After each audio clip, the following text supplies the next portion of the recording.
Good morning, and welcome to the 2020 Portland Film Festival, presented by Comcast. This year's festival is jam-packed with movies, workshops, panels, and more. To find out more information about the films you're going to be hearing about today, or to buy tickets, just go to pdxff.com. My name is Joe Stevens, and I'm the Director of Programming. We'd like to welcome our filmmakers to the panel today.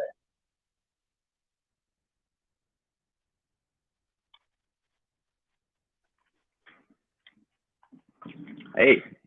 Good morning. Morning, Joe. How you doing? Doing well. Yourself? Pretty good. A little tired, but. Would you mind introducing yourself and your film?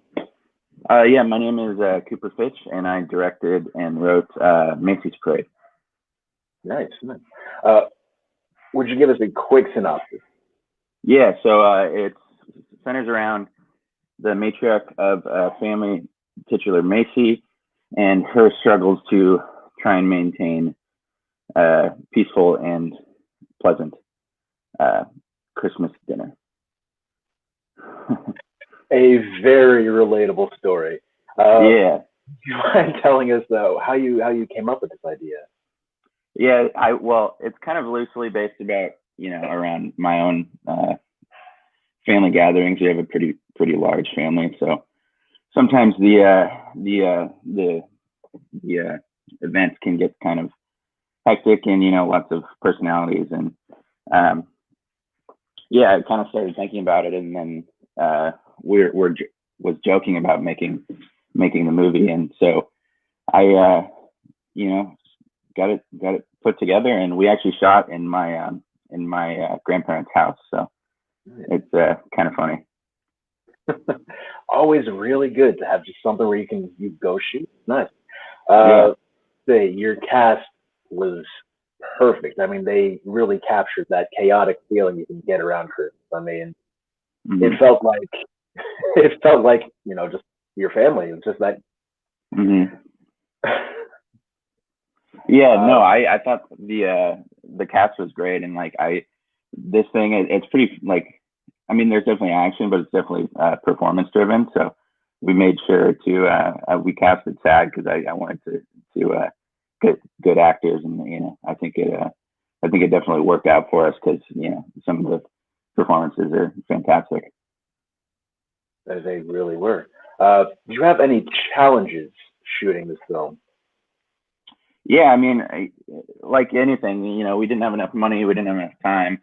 I would say one thing in particular is we were working with two child actors, and so since we casted SAG and we were on a SAG contract, working around their time restrictions was difficult. Particularly our first day of shooting, we had a night scene, and we had to wait. We shot this in June, so we had to wait until it got dark, basically. But we only had the kids for 8 hours, so we kind of had to get everyone outside and run around and try to get this scene as quick as we could before their time ran out. Yeah. Wow. Gotta say, those kid actors really did a great job too. Yeah, they're fantastic. Was there anything memorable from sets? Anything you want to share? I don't know. It was a great shoot. I think it's funny. We had the scene ends, or the final scene of the movie is outside, and there's a big Aloha sign that we had taped up on the side of a barn, basically, and our production designer had spent an entire day taping that up the day before we started shooting. And it had gotten really hot during the day, so all of the tape had fallen off, right before we started. We were planning on shooting the scene, so we had to quickly, retape it up, and I think it still looks great, but that was a little hectic for a second there. Shooting a Christmas movie in Portland in June. Yeah, no, it was kind of funny. It was we had to go down and get all the Christmas decorations out of the attic, and luckily my grandparents' house lived right across. They live right across from a tree farm, so we just walked across the street and cut down a tree. Well, you got the location, you got easy access. That's yeah, it worked out great. Yeah. Yeah, all you needed was a little water on the ground to make it look just like a Portland Christmas. Yeah, right. Yeah, we should have got a rain machine out there. Right. Yeah, gotta say, I'm just stuck on how authentic this feels to be a real family. I mean, that the whole thing just came right together. Now we like to ask about happy accidents. Was there anything that you hadn't intended to shoot that just made it into your final cut? Yeah.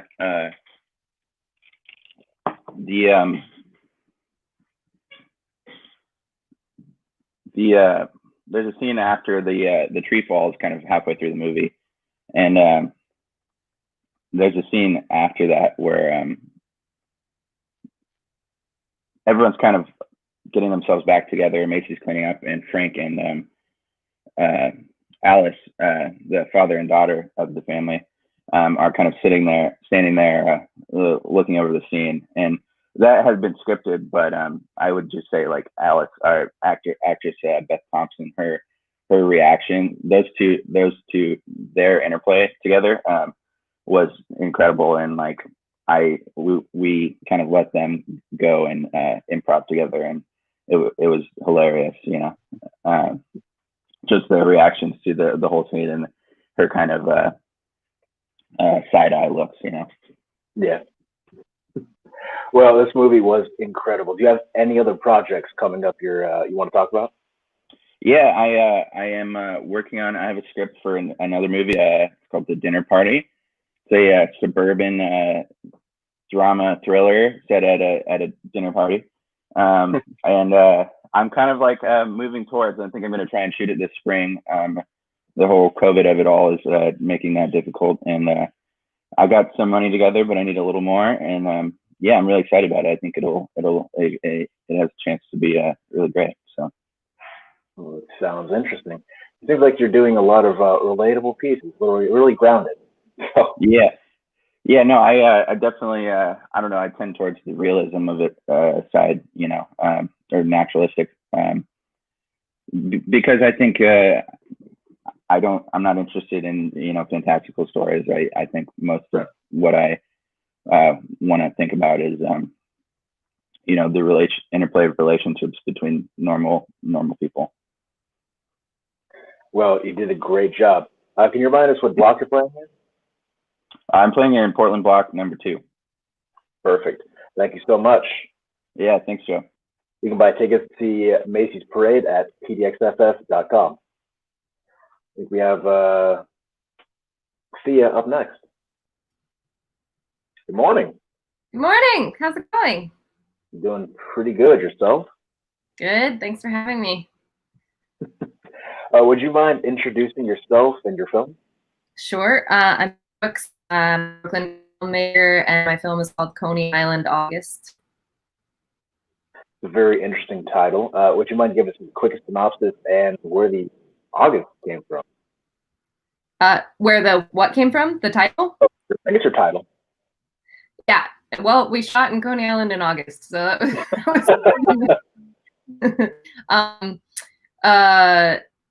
yeah, so it's a story about a couple going on a date in the heat of summer, and it's dialogue free, so it's just an exploration as I intended it for people to see how much can be communicated non-verbally about a relationship that is on the rocks.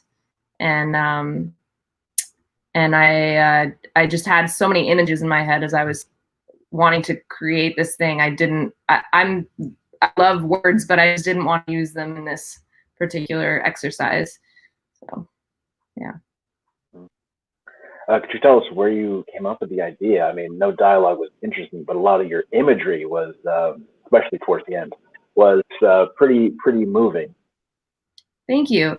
Yeah, I guess I I had like the very first image that I had. This was something that I came up with in my first year of graduate school. I'm currently my thesis year, so I was thinking about it for our MOS, which means Without Sound project, which is our first project of that year. And the image that came to me was a woman riding the Wonder Wheel at Coney Island, you know, it's sort of coming down off the crest of it with the sun setting.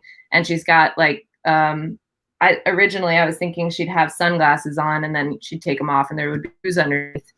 And that was an image that just like came to me and stuck and I couldn't get rid of it, which is usually, I feel like, what happens when a film wants to be made. So I developed it out from there and, you know, imagined this entire relationship. Now, shooting at a theme park's got to have its own troubles. But did you have any other issues, you know, filming this movie? Yeah, I mean, there was the issue of the theme park, which I'm not sure I should talk that much about because then we'd have to get into what I had the rights to do and what I didn't. But as far as other issues, I was thinking when you asked that to Cooper, I was like, oh, well, I guess the only other, we had a blast filming. The actors were just like running around having a great time. And I think that was actually what was most challenging for me because I'm an actor myself and I just kind of wanted to go play with them. I was like, I kept having to remind myself, no, I'm in the director's seat. I can't just go goof off with these fun people who I love.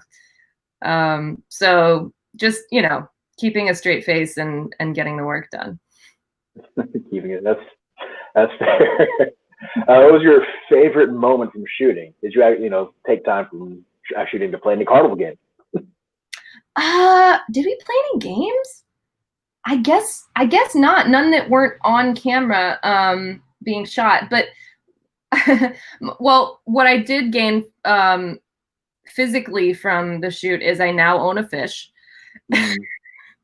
And one of the best things was that Nick, who plays the boyfriend, named the fish Jennifer L'Orange, and now I have a fish named Jennifer L'Orange. I like that. Was there anything you hadn't quite intended to shoot that made it into your final cut? Ooh, yeah. Actually, I'm really grateful to my cinematographer, Fawaz Ali. He's a classmate of mine. He has a great eye. Like none of this would have happened without him and his his ability to capture certain moments that I didn't even see. And for instance, there was a lot of B-roll that he was saying like you're gonna want this later. That shot of the flying overhead was something I didn't know he got, and like I feel like that shot actually like pulls a lot of the movie together in some ways when she looks up and sees the airplane. So, but yeah, he did a great job. I mean, this was visually like one of the most beautiful films I've watched like all summer. It was, I mean, again, being dialogue free, you have to pay more attention to everything else going on around you. But well, I was imagining Coney Island just giving us so much rich and vibrant, you know, color, like a color palette to work with, and the light, like wanting to play with the lights at night and have everything feel very fluid. Like, and I communicated that to Waz, is what we call our DP Waz, and he did a great job. Well, I mean, also your actors did a just beautiful job emoting. I mean, towards the end, I almost felt like crying a bit when I was, you know, watching. But it was very just touching. Just. Yeah, they're great. I know Rivka from undergrad. We went to the same. We went to Carnegie Mellon for drama, and then Nick I met through an acting class and professor that I work with. So they're both fantastic. Yeah. Do you have any projects that coming up you want to talk about? I'm working on my thesis. It's called How Sweet the Sound. Not sure when it's gonna get shot, but hopefully next summer. Looking to shoot it in Nashville. It's a story about a woman who gets out of a nasty breakup, shaves her head, and then goes to her grandmother's funeral. And the whole Southern family has some things to say about it. Yeah, that sounds like it'd be a little controversial. Well, thank you so much for joining us this morning, Thea. Thank you. It's an honor to be Oscar playing for it? them. Sorry? Oh, sorry, go ahead. Oh, I was just saying it's an honor to be part of this festival. We're so glad to have you. Could you remind us what block you're playing in? Oh no, I knew you were gonna ask that, and I don't remember. I haven't gotten used to the website yet. It's in the female gaze shorts. You should be almost found. Yes, almost found. That's right. Well, thank you again so much for for joining us. You can catch Coney Island August at pdxff.com. Let's bring in our next director. Hi there. Good morning. Good morning. How are you? I'm doing very well. Good. How's the weather in Portland today? I'm in Seattle myself. A little cloudy. I see a little sun breaking through on your side. Yeah, we got some sun. I'm just glad it's not raining so much. It was raining, a little bit at night, but it's cleared up today. Nice. Could you introduce your film and yourself? Yeah, so my name is Melissa Tumis, and I produced / directed One Fall, which is a short documentary about independent professional wrestling in Washington, D.C. And we followed a wrestler, a promoter, and a coach. And they were essentially putting on the first independent professional wrestling show in Washington, D.C. in decades. So independent professional wrestling has been happening in that area for a while, but this was the first show that they had done in the city. So it was kind of a big deal because they had a lot of rules and regulations to follow, and they hadn't, done one in an urban setting in many years. Wow. Yes. Where did you get the idea to film this wrestling endeavor? Well, first of all, to back up, this was actually, our situation is different in that we made this film as part of the George Washington University Documentary Institute. So there were 7 of us. It was a graduate intensive program that's all centered on documentary filmmaking. And so for the last 2 months, you spend the entire time making a short. And so essentially also too, like, we didn't have any necessarily one director. We're sort of a collective of directors, which was interesting. But, all of us were learning this, how to do this for the first time. And many of us on our team came from all these different professions. So we had lawyers and social workers and, international aid workers and FEMA photographers, all these different people. But essentially, so for the last 2 months, we each had to pitch an idea. And I just happened to read an article in one of the local newspapers about the fact that they were putting on this event, and they had characters like the Electric Eel O'Neill and Mr. Gator and Lolo and Lady Frost. And I was like, well, this is interesting. Having grown up knowing a little bit about wrestling, but not a lot, I found, and then knowing that they had this event and it worked with our timeline, and it seemed like all I could see was like glitter and like amazing, I don't know, theatrics. And so essentially I approached these 2 promoters, and they were interested in doing it. And then our team ended up picking this film out of many different ideas to go for.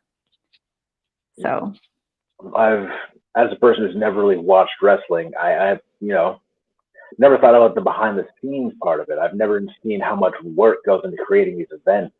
How was everybody receptive to you showing the creation of their show? Yeah, well, they were actually really interested in us showing kind of the behind the scenes, because I think they wanted to make that case of the amount of work and effort that both promoters put in, that wrestlers put in. These people are very, very passionate about this community and this culture. And so they were really open and willing to share that with people.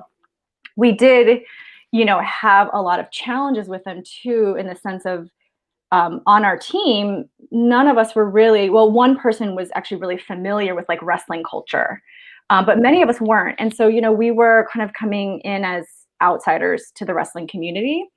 And so with that came a lot of mistrust initially around maybe how we would portray them and if we would make fun of them or not. And so we didn't have as much time, of course, as we would wanted to have built that relationship and that trust. Yeah. So we did the best we could. And, we ended up making a love letter film to wrestling. We had no ill intentions of like exposing them or anything. But we had to work through a lot of dynamics with them, a lot of, and in the couple promoters we worked with, one trusted us really well and the other one didn't.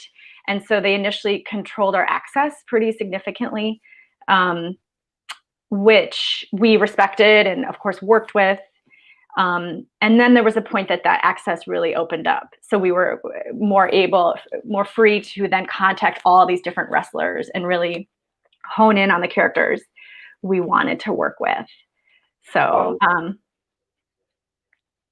yeah. You'd never be able to tell this wasn't made by wrestling fans. I mean, you absolutely did come across that you cared for the craft, that you wanted to tell a wrestler story, that story. Yeah. I mean, it's just, yeah.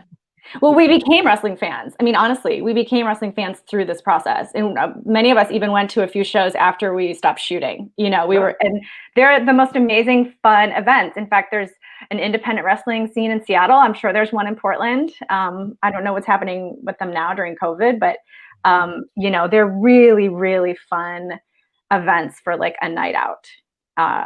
So we really enjoyed it. And I was really impressed too in learning about this independent scene. Like they're very anti-WWE in the sense they're very progressive. They're all about representation, about having queer wrestlers, about having wrestlers of color represented, having men and women wrestling. Like they're very much, wanting to open up that space. And so I really appreciated that. And that sparked my, aligned with my interests as well. Yeah. And you spoke a little earlier about some mistrust between your subjects and you. Did you have any other difficulties making this film once you'd earned a little bit of their trust? Did we have difficulties? I'm sorry, say that again. Did you have any difficulties making this film after you'd earned their trust? Well, yeah, interestingly enough, one of the promoters who did not want to be in the film all along, like did not allow us to interview him or really was very mistrustful. Then of course he wasn't really in the film that much because we didn't have that access to him. And then after the film was made, he was upset about that. Which was, and then here we are, like this is all of us doing this for the first time. So navigating that was hard, having my first experience with someone who's in our film not being happy with it, doesn't sit well. But yet then the wrestler we worked with, the coach, they were all very open and welcoming. So there were people who trusted us right away and who really opened up their lives to us. This Tim O'Neill, the Electric Eel, the wrestler, I mean, we went to his gym, his home, his work. We went all over with this guy and he was so welcoming and open. And same with the coach, Brandon, who is so captivating. I think had we had more time, we would have actually gone more into Brandon's life and he's the guy who runs a wrestling promotion out of his garage. So he has a whole ring in his garage and he just brings wrestlers in and teaches them how to do it. Doesn't like charge them money. I mean, he's really amazing. So he was also really open and welcoming. And then also really happy with the film. Did you have a favorite moment on set or with the crew? Yeah, I mean, the day we ended, the whole culmination of the film was this one-day event that happened, this one wrestling show that happened at a brewery in DC. And it was 90 degrees. It was a cavernous brewery, no windows, no air conditioning, large fans, and a bunch of sweaty people drinking beer. So it was there was so much planning going into that day. I mean, we had 5 cameras, we had 9 people. We shot literally for 12 hours straight. So the planning up to that day was intense. And then the day itself was so fun. And we also just had a blast running around getting footage of the characters and the people. And then went to the after party. It was like one of those days you just like, I'll always remember as being a really exciting, fun event. Well, it sounded very interesting, especially a 90-degree day. I think last time I was DC, it wasn't that humid, but you know. Humid. Mm. Yes. Perfect. Yeah. Any projects coming up?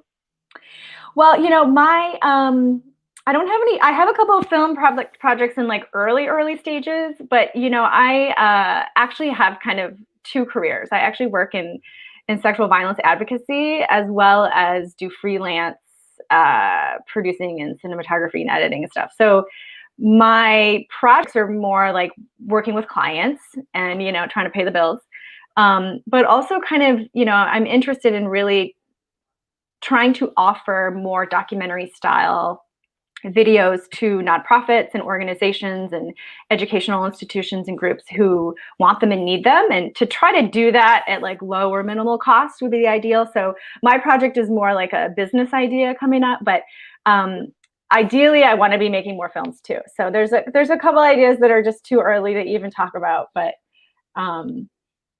so yeah, thanks for asking though. Absolutely. Could you remind us one more time what block you're playing in? We are in one of the shorts. I was like, oh no, I don't actually even know either. I'm sorry, I don't know.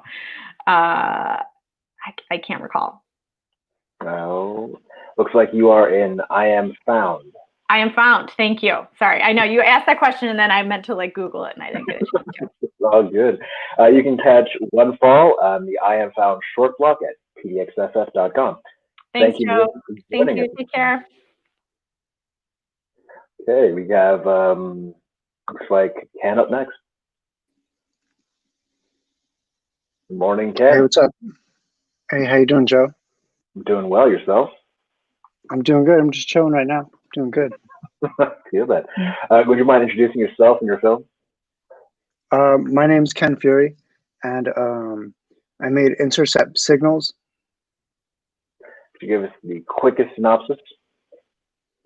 So, Intercept Signals is about connecting with your ancestors and also the multi-dimensional life forms in nature, and establishing your own connection with the creator or the universe, whatever you want to call it, right? So that's what it's about in a nutshell. Yeah. How did you come up with the idea to film this? Well, actually, I had a dream the night before, and in the dream I saw myself dancing in this area called Phantom Canyon, back where I'm from in Colorado. Mm-hmm. And so that was the idea. That's all I had, really. And I called my cousin, and me and my cousin went to the mountains, and we just started filming some scenes and just playing around with the cameras, really, and eventually we got like some pretty cool stuff I thought I could work with, and I don't know, we just went with it. I wasn't really planning on making anything really long or nothing very like serious, you know what I mean? Because this video is actually the intro video to other videos. Mm-hmm. You see what I'm saying? This is the song is from my new album, right? And this is the intro song actually. So there's no words. It was just movement and like dancing and stuff and different things. So that was the initial idea. Yeah. Well, it was very beautiful. You said it took 1 day to shoot? Yeah, like an hour. It took me like an hour. Nice. But I have like clips. I have clips in there that are from other shoots that I did for the video that came out after. Does it, you know what I mean? Because we went to New Mexico. Like my dad and my family went to New Mexico, where we're from, and I got footage from out there and other parts of Colorado while I was traveling. So I used a couple little clips from that as well to kind of blend in to the next video. Do you see what I'm saying? So yeah, that's what I did. Yeah. Let's talk about your dance style for a quick second here. I believe you said at some point you're a break dancer, but I noticed some other movements in there that reminded me more of like fancy dancing. And was there anything in, like a traditional kind of a way to dance that you integrated into your form? So check it out. I specialize in breaking, so breakdancing or b-boying, and I've been doing that for like 23 years, right? So with what you saw is a mixture of breaking and what's called up rocking. or rocking, which comes before breaking from New York City. But those moves actually were inspired by indigenous dances from here and also African dances and from other things around the world. So the fancy dance moves, someone actually saw those back in the 70s and they integrated that into rocking. Do you see what I'm saying? So the interconnectedness within indigenous dance and hip hop or breaking or up rocking is already there, because a lot of us, you know, lost a lot of our information, so we had to recreate it somehow. You see what I'm saying? So that's the history. Okay. That was, I didn't expect to learn that much today, but I'm already learning. Yeah. Well, thank you so much for that quick lesson. That was good to know. Yeah, no, for sure. Did you have any challenges filming this? You know, while you're trying to, you said your cousin filmed, so I guess you wouldn't have many challenges. You know, trying to get your takes while dancing and yeah, okay. What was your most memorable moment? Like, what do you mean, like the whole thing? Yeah. I actually don't know. I think all of it is very memorable for me. I didn't really pinpoint just one thing. I was just grateful to be able to spend time with my family and my cousin and stuff and create something cool that we both collaborated on. You know what I mean? That really means like the most to me. Yeah. You said this is part of a bigger album. You want to talk about that for a quick second?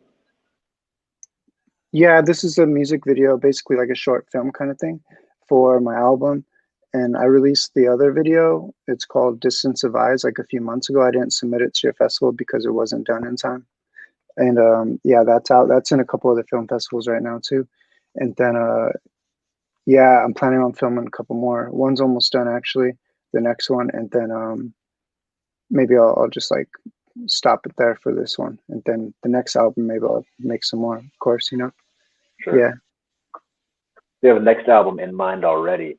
You want to talk about what that might look like, or a little too early? Almost done. No, it's almost done. Like I only want to do like 2 more songs and it's done. But okay, I don't really plan too much because I try to like let that energy through me and see what happens, because my background is before I was doing film and music, I was a painter, or I'm still a painter. You know, that's how I grew up. So I do it kind of spontaneously and just try to like see what comes out and try not to use like the filters of our mind and stuff to get in the way, because I feel like once that starts happening, then I don't know, I lose like that essence sometimes. Mm-hmm. But when I let that essence out first, and then I could kind of like guide it and move it around and stuff, and then that's how you form that's how I form my ideas. So I try to start from something that's like that comes organically through, instead of trying to fish for something, because for me that doesn't really flow and it's actually frustrating. So I prefer not to work like that. But maybe it might be frustrating to someone that doesn't work like that, that's working with me. I don't know. But then again, I work in super, super small groups where everyone's like on the same page, you know? Yeah. Yeah, and your style definitely works for you. This was incredible to watch. I recommend everybody taking the time to sit down and watch this quick short. Thanks. Yeah. So interpret signals. Did you mind us what block you're in? Intercept signals, like you're intercepting the signals. It's in Indigenous Voices block. Thank you so much. And you can catch intercept signals on the Indigenous Voice block at pdxmf.com. Cool. Thank you. Thank you for having me. Peace, guys. Peace, everyone. Okay. I think we have one more in this block. Hey, good morning. Hey, Joe. How's it going? Doing pretty good. Yourself? Yeah, doing well. All right. Could you introduce yourself and your film? Yeah. So my name is Lex Truss. I did a commercial that's in the special advertising portion of the festival. It's called Gumption. It's a motorcycle spec for Triumph motorcycles. Yeah. Say, that bike looked incredible. Did you get to keep it? Yeah, well, it's funny. It was actually my producer's like personal motorcycle, and so he still has it. And he actually, the funny thing is, like we shot the project in LA in December 2018. He lives in Portland now, so that's what's just ironic about the setup of like it being at this festival, which I'm really proud of and excited for. But yeah, we in a nutshell, we kept the bike. Yeah. Where'd you get the idea? It's basically two halves in this commercial. Where'd you get the idea to shoot these halves? Yeah, so yeah, me and my production team are based in LA, and my first time working with like the full team was so we shot this in 2018 in December. So it's a long time coming, a little bit. But we did a project, like a boxing piece that was like a narrative, psychological narrative, short film earlier that year in February. And we wanted to do something else, and I wanted to kind of get into, commercial directing. So I was talking to like producers that I worked with about just the interest of doing commercials, and he had a motorcycle, and he was just like, well, I'm big on this company Triumph. Let's like do something for them. So I said, okay, cool. And then we're just thinking about different type of commercial pieces, and he shared like some references, but the references like just kind of seemed just like this typical, either vehicle or like motorcycle commercial spots. And I kind of want to do something where I'm like saying something philosophical or psychological with it. So I decided to I was thinking about what would it be like with someone who is initially like isolated and then reaches their Mecca. So, and talking to my DP, me and my DP are pretty close, and we kind of like conceptualize a lot of projects. When we're working on projects, we conceptualize like the story and everything that goes within it. So we're kind of thinking about that and like, what would that look like? So it's like, what if he's like in like a dark abyss at first, like kind of like this dark studio, and he's by himself and he's isolated and like kind of mixed with anxiety and stuff. And then as soon as like there's an opening, he goes out and he kind of basically escapes the city, which is like represents like being claustrophobic. And then he reaches like the dunes, like the desert area, which is kind of like his Mecca, his like, his chance to like reach peace. And then we were like, okay, cool, it's a cool idea. And then we kind of, storyboarded it and then went from there. Yeah. Well, so it was very interesting. How early did you have to shoot in the desert? Oh man. So like to kind of give you a little backstory how we shot. So we did a 2-day shoot on the weekend. On Saturday, we did like 8 hours in the studio. We did all the studio stuff, and then also the industrial shots of the guy on the motorcycle going through the city a little bit. But then on Sunday, we only really had 6 hours to shoot in the desert because it took 3 hours to get there and then 3 hours back. And we wanted to do we wanted to do it within 12 hours. And I didn't want my crew, working beyond 12 hours that day. So yeah, we planned. I always, even to this day, thank my AD for just getting that set up and being the trooper for that to happen. At the time, I was 25. And now being 27, I don't know if I'll even be up for like doing a 12-hour day that way, where it's like you're traveling 3 hours front and back, and then you got 6 hours to get everything in the desert. And we also didn't do any pre-scouts of the desert. We just kind of went there, got everything, run and gun for the most part, and happy with what we got. So basically in a 6 hour span, we basically got there. We left early, but we basically got there probably around 11 o'clock noonish, and then we had to like leave right before like we lost light. Yeah. Wow. Yeah. That's really impressive. I didn't expect to that's I thought you would have had this scouted out. You knew exactly what that's something. Yeah. Yeah. Any other challenges to getting out there to shooting that shot? Yeah, it was. I mean, because we took like maybe 3 or 4 vehicles. It was me and my DP in one car, and then everyone else in theirs. And then I would say this: the challenge really was just getting there and kind of staying on line and staying on time and with communication. So like, kind of what happened was me and my DP, we get caught up in conversations on the road. We were getting caught up in conversations about the story and everything.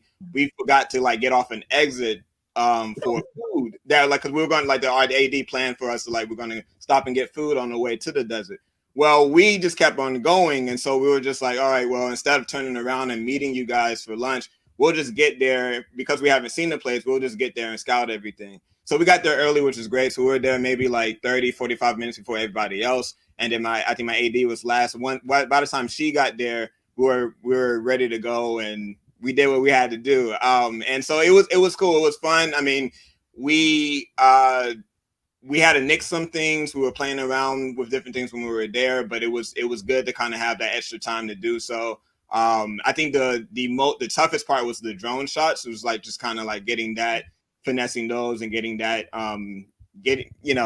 executing those shots. We know for me that was my first time working with a drone. So and it was my DP's first time working with that particular drone. So it was definitely like a learning experience, but it was at the end of the day, it was fun. And what was good about that, it was just kind of like, even though we had a storyboard beforehand, because we haven't been to the setting before, because it was just kind of creating on the spot for the most part. And that was fun. And then we got a lot of good footage. And then from there it went to, okay, how are we going to finish telling the story through the edit and everything else? Yeah. Yeah. Well, I mean, it came across great. I almost wanted to buy a bike. I mean, awesome. So do you have any projects coming up?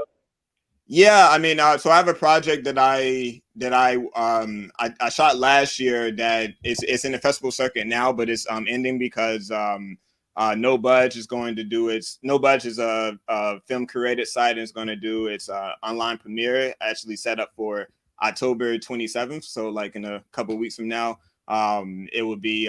It's a psychological thriller called Zarina, and it's about a woman who endures frequent nightmares of her own death. So I'm excited to kind of have that premiered, and then I'm also working on a couple of pilots and other things too as well. Nice. All right, well, it was good talking this morning, Lex. Yeah, thanks for stopping by. Could you remind us what block you're in?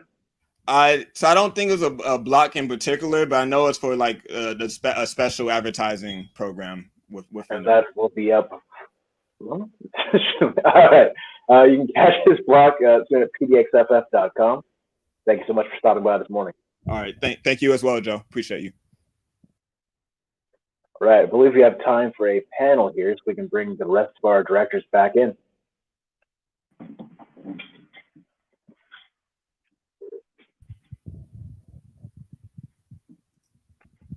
It looks like we lost somebody. All right. Let's go ahead. Go with Cooper, Melissa, Thea, Lex. Introduce yourselves and your films one more time. My name's Cooper Fitch. I wrote and directed Macy's Parade.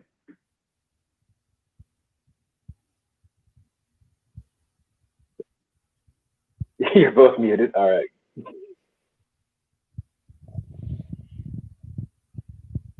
You want to go, Thea? You're muted too. Yeah. I didn't realize you were talking about me. Thea Brooks, Coney Island, August.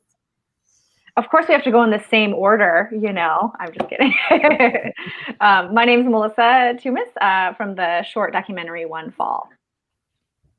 And again, my name is Lex Truss, and I did the commercial Gumption.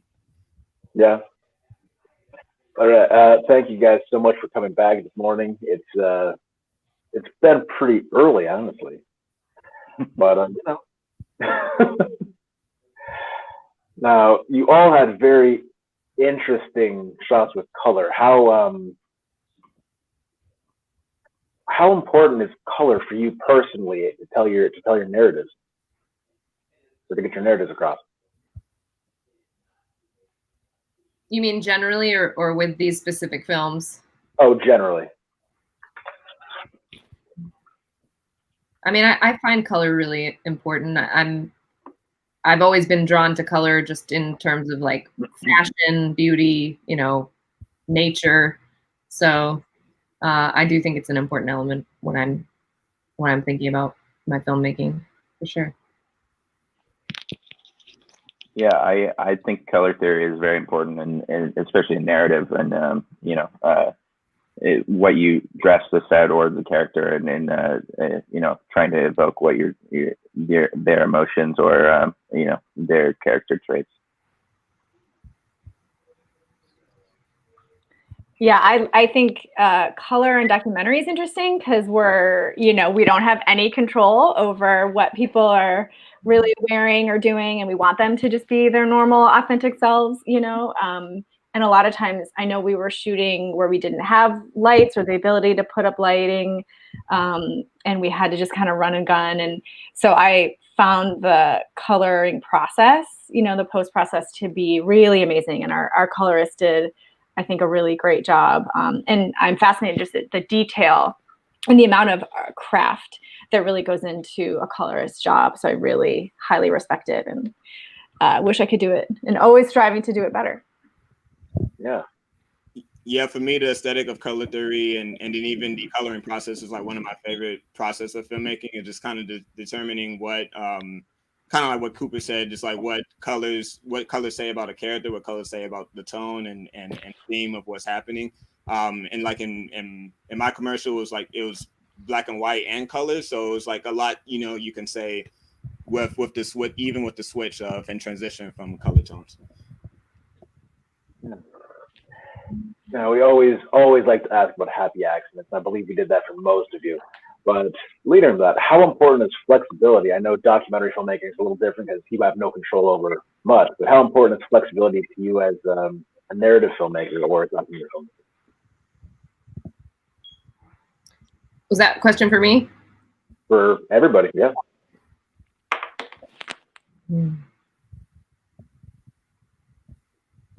For me, I mean, I try to shot list very extensively, so I know exactly, and I work with the AD and the DP to know what we want to shoot. But I think it's important to be able to kind of pivot and freestyle if you need to, and we definitely grab some stuff and cut stuff that we as we go, and I think for me, if you prep, then you give yourself the flexibility to pivot when you need to.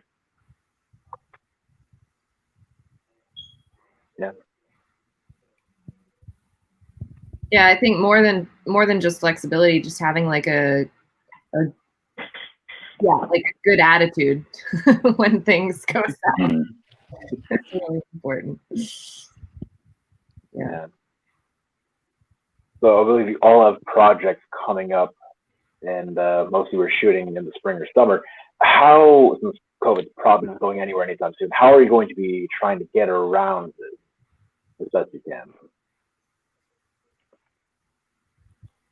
Well, I've worked on a few commercial shoots as a crew member in the last few months, and so in this new world, it's some sets are definitely strict. The best ones I've been on are very thorough about everyone wearing masks and sanitizing and temperature checks, and I think as long as we do the best we can, it gets tricky when you have actors because you can't have them wear masks all the time. But I think you got to put in the extra work to just prepare as best you can to keep everyone safe.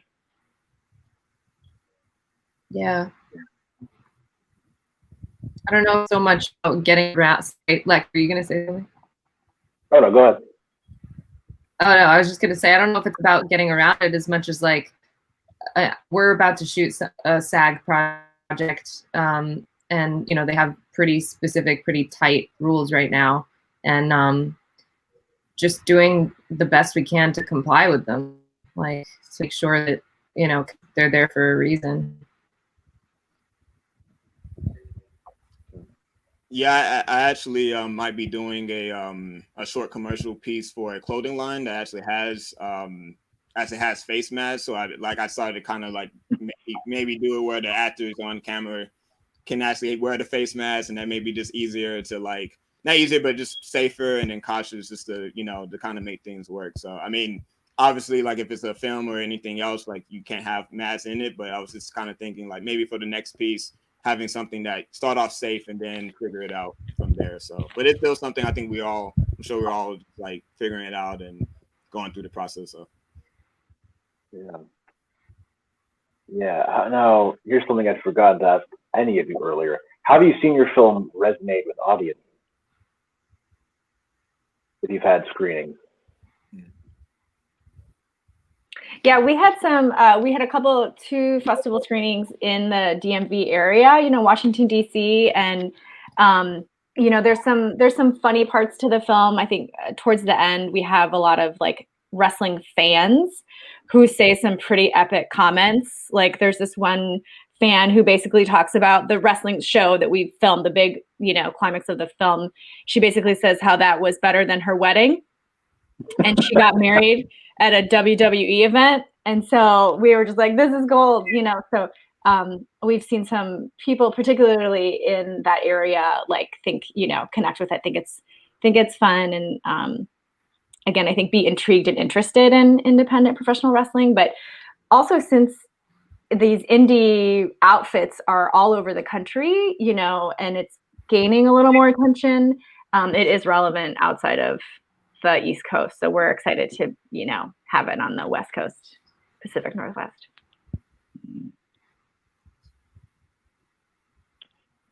Yeah, for me, I've had a lot. It's funny. Mine's mostly, it's a family drama. So we've had a few festival screenings, and then we did a private screening for the cast and crew and friends in Portland. And it's just been funny hearing people talk about their family events and relating to the film.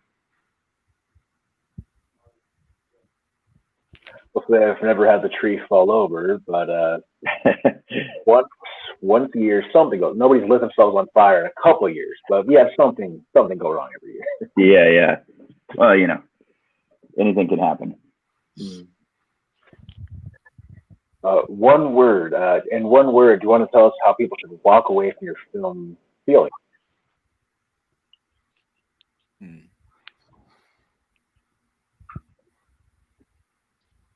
Unsettled. I would say intrigued. I would say empathetic. Inspired. I like that. All right, perfect. I want to thank you all for joining us this morning. Can you go around one more time and tell us where your film's going to be playing? My film is Macy's Parade, and it's playing in the Portland Shorts, Block 2. My film is One Fall, and it's going to be playing in the Shorts block, I Am Found.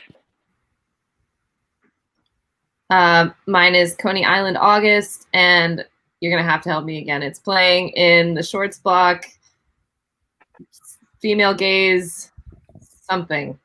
Sorry about that. Okay.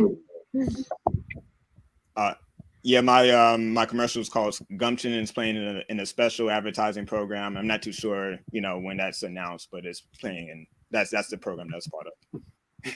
Well, thank you all again for joining us this morning. We look forward to all your films. Thanks, Joe. Thank you. Thanks so much, Joe. Appreciate you. Yes, take care. Thanks. See everyone.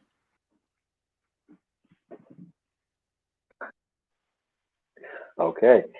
We are going to take a quick break, play some clips for you, and then my co-host Wesley will be back with your next block of filmmakers.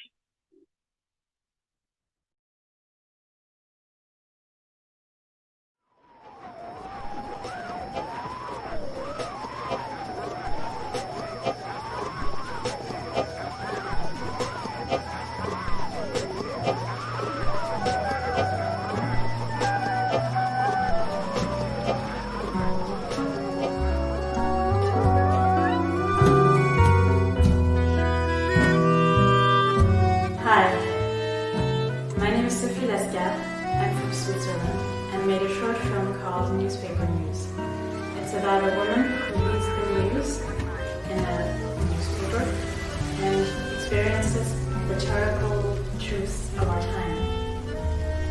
It's also about my relationship with the news and how I still try to find hope even if all these terrible things are happening.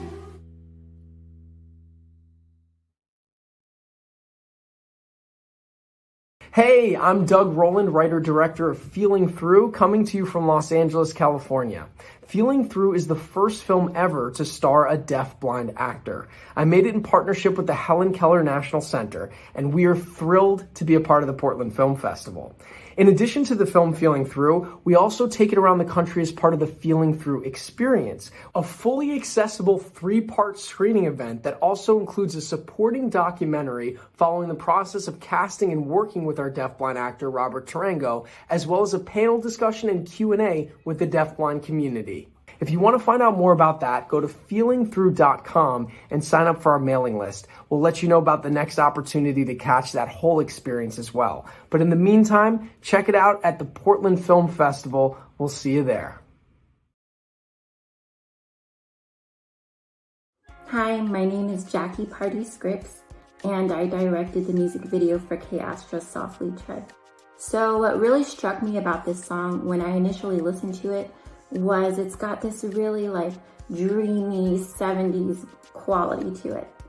But I thought it would be interesting to juxtapose that kind of light poppy sound with more dark images. When we see K Astra painting the dresses and painting the photos and painting herself, it's her way of externalizing her inner feelings on her outer environment. And it's very abstract and it's very visceral. It can make people feel a lot of different emotions. You can project almost anything onto those images. I'm here in Austin, Texas. I'm a San Antonio native. I love cold brew, great cinematography, and public radio.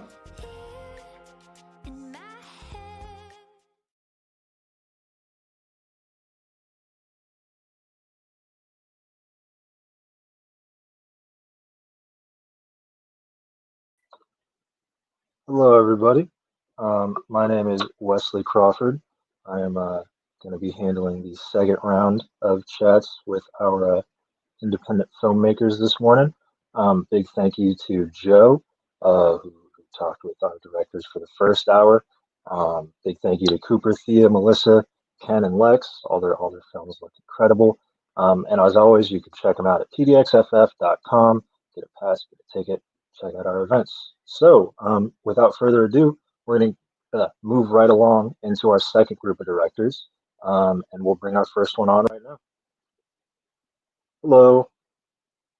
Unmuted. Hey, how's it going? I'm good. How are you? I'm good. That's good. Why don't you introduce yourself and your film for us? My name's Leland Bowden, and I'm the director of the short comedy film Becoming Eddie. Nice. Could you give us a quick synopsis? Yeah, so Becoming Eddie is a story about a young Korean American boy who's in middle school who really wants to fit in with his mostly white classmates and adores a foul-mouthed stand-up comedian and makes a wish to be like him and ends up being only able to speak in that comedian's foul-joked voice. Sounds funny. Is that relatable for you? Were you a potty mouth when you were a kid? You know, I honestly, I think I was a pretty good kid, but what's relatable for me is just grasping at pop culture to feel. I also went to a mostly white middle school and high school, and taking elements of pop culture to assimilate was really big for me. Yeah, for sure. So if I'm remembering right, this is a period piece, right? It takes place in the 80s? Yes, that's correct. Yeah. Could you talk a little bit about, producing that with the scope of the film? Yeah. So this story is based off of the writer Ed Lee's real childhood. Ed Lee grew up adoring Eddie Murphy and just memorized all of his stand-up and just really, really got a lot out of stand-up comedy. And so he wanted to do a film about what it really was like being a kid in the 80s. So for preparing for this film, we had to look through prop closets for real 80s stuff, and you really get to realize how different, how nuanced a TV from 1986 is versus one from 1990 is. Our art designer, who's Minole Jane, who is super talented, also is younger than I am, so she was grappling. She's like, okay, I think I've got a TV that makes sense. And then Ed would look at it, who's really from the 80s, and he'd be like, oh no, that's a 90s TV. So we really had to be very, very meticulous when designing our sets. Right. Well, yeah. Well, I'm sure it paid off in the final project, that attention to detail in something like a period piece. What's your relationship with the screenwriter, and how did you So approach directing someone else's script? yeah, Ed and I have been friends through the comedy world for a long time, and this is my directorial debut. I'm normally an actor, but Ed knew that I had a comedy background because I do a lot of improv comedy, and I was just getting off of a show, a Disney Channel show as a lead regular, and he knew that I had all this experience working with kids, and so he took a chance on me, and he said, "You know what? I think you've got all the right pieces, and I think you might be a really good director at this project." And I like to think he was right. Yeah, that's a great vote of confidence for the debut. It's like, you got this, not a doubt in my mind. That's awesome. So what do you feel like you brought with you as an actor to directing? You know that. Yeah. Well, for me, when I direct, I've gone on to direct a lot more things since Becoming Eddie was filmed and then now came out. Um, like I think that it's so impossible to tell a story unless you see it in the actor's eyes. I'm an actor director. And so for me, when I'm directing these kids and our adults in the film, it's so important for me to be able to connect with them before we start saying the lines, before we start like rolling the camera, because I don't want them just saying what's in the script. I want them feeling it. I want to know where they are in their day. Like I think it, especially with kids, I think it makes a difference what mood you're in when you approach like your scene. So that's what I really love to do when I was on set is I wanted to check in with everybody and how are you doing? What's going on right now? How do you feel? And if I can connect with them on that level, I know I'll get a better product. For sure. So was it just curious, was it kind of a loose set, or did you kind of stick to the scripts with the comedy? It was pretty tight. I mean, so for this film, our young actor Josiah Laganoy, who's super talented and just so awesome to work with, he had to move his mouth to pre-recorded stand-up that was performed by an improv friend of mine, David Michael Brown. And so, in order to get it just verbatim, we would play the tape for him out loud and he'd try to match his mouth. And he was so good at it. But obviously, there's no room for error. There's no room to divert from the script. He has to say exactly this. As for the parts that weren't like in this section, too, I think it was just so tightly written. Ed's a comedy writer. So I didn't really feel the need to, even though I have this big improv background, I didn't feel it. I thought it was all there in the original script. Nice. Yeah, I'm sure the writer appreciated that. Yeah. I mean, we did work on the script a lot, like together, like it was Yeah. so good. And then I pushed him. I was like, I want more from your childhood. I want more, in like I want to know more. I want to see the world more through your eyes. And so, like through working together, I feel like we get to see so much of Ed's world. Wow, nice. Yeah, sounds like you had a very refined approach to directing with the actors and the storyline. Thank you. Um, so what's one thing you hope audiences take away from Becoming Eddie? When people watch Becoming Eddie, what I'm hoping is that people are going to have a great time, right? Because it's a comedy, it's fun, it's designed to catch you off guard and make you laugh. I think it's just absolutely hilarious. Josiah is a very I mean he's growing now, but at the time of filming he was a very young and small kid, and to hear like this really aggressive like grown man's like stand up come out of him is hilarious. And at the same time, I think it's a really great um, way for people to feel disarmed to get something more out of it, which is like our film ultimately is about like covert racism. You know, like these kids don't like Yang because he's Asian. And that's why he feels the need to really, really connect to what is the most all-American pop culture I can hold on to, and will this make them like me? And I think right now that's like a really, really important message I want people to take away at a time where there's a lot of divisive rhetoric. There's an uptick in like anti-Asian hate crimes and stuff like that.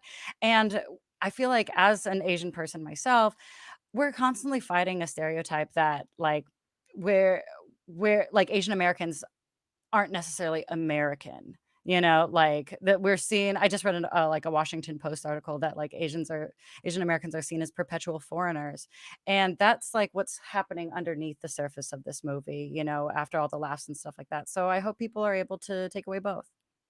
Wow. Yeah, wow, great answer. That's one of the nice things about comedy and independent film, the diversity of storytelling, the accessibility of some of those heavier themes that you touched on. I'm super excited to check it out. The Thanks. people watching can check out Becoming Eddie at pdxff.com.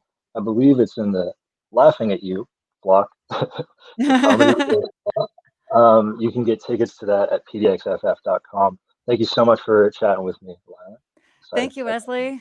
Yeah.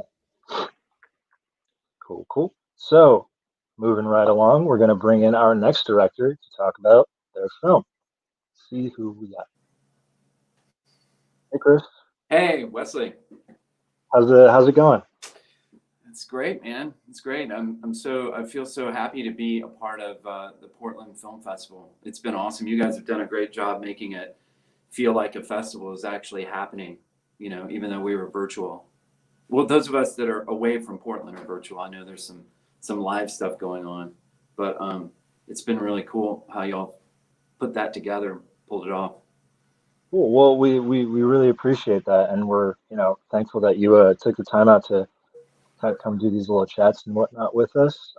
Excited to talk about Electric Jesus. Could you give a little intro to yourself in the movie? I mean, following Lillian, her movie is like the one movie that's on my list to see, like the most that I wanted to see, The Becoming Eddie, because my movie could probably be called Becoming Striper, because it's about a bunch of teenagers in the 80s that are trying to make a successful Christian hair metal band. So similarly to her, it's like a coming of age story set in the 80s. But these guys their idols are like these Christian rock gods, Striper, which was a real band. Some people have heard of Striper, some maybe not. But yeah, that's Electric Jesus about they go on the road for the summer, and stuff happens and it doesn't quite work out the way they'd hoped. So and it's set in the summer of 1986. Wow, nice. Did you write the film as well, or? Yeah. I wrote and directed and produced. My wife is the executive producer of the movie, and it's been a project that she and I have been developing and working on for 4 or 5 years. Wow. Well, that's a lot of hard work that paid off in a quality film. Yeah. I'm curious to hear what your experience was like making a period piece like something set in the 80s. Well, the film, I have written, directed, produced very, what I would call maybe micro budget features, just very, and a lot of shorts. And the budget on this movie was like a huge jump. It was just a different kind of film. Brian Baumgartner from The Office is one of the stars of the movie. Judd Nelson from The Breakfast Club is in it. So we started working with actors that have a little bit more name, and the budget it's a period piece, it's a music film. There's tons of original songs and score and all this to go with the music. So it felt like, it was time, let's make this jump.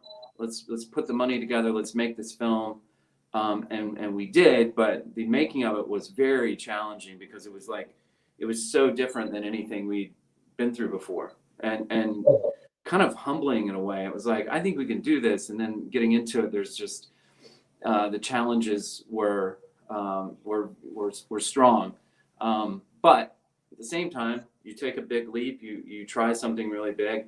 There's going to be some moments of just great just satisfaction, you know, personal, artistic. It was really one of the certainly the most rewarding artistic endeavor of my life. You know, it was intense. We filmed last summer in Columbus, Georgia, and now we're out, you know, with the film at festivals.